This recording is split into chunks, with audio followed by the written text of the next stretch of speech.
The care plan is pre-populated with goals and tasks. You can expand or collapse the goals to display more or less detail.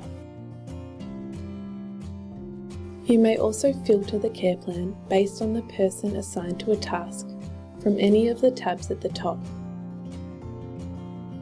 To delete goals, select the bin icon next to any goal.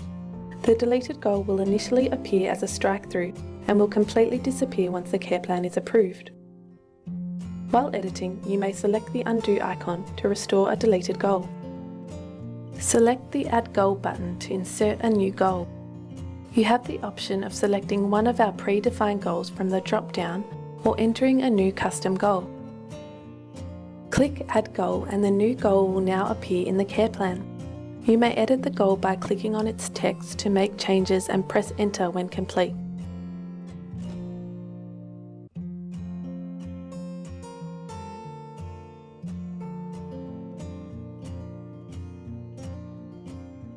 In the care plan, tasks are associated with goals. To edit a task, select the Edit button to the right of that task to edit all of the details associated with that task.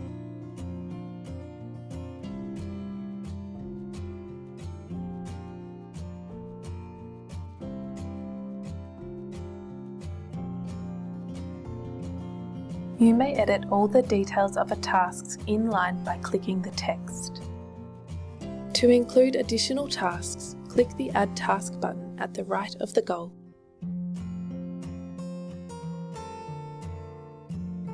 To search our provider directory for a new provider, click the drop-down under Responsible and select Provider.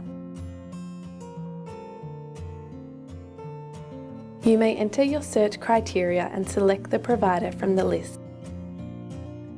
Then click Assign to add the provider.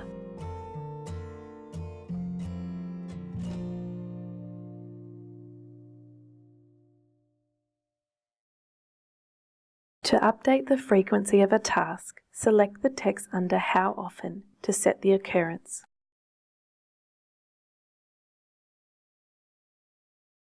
In addition, pertinent comments may be added to any task as needed. All changes made to the care plan are automatically saved, and when you have completed editing the care plan, you may proceed for approval.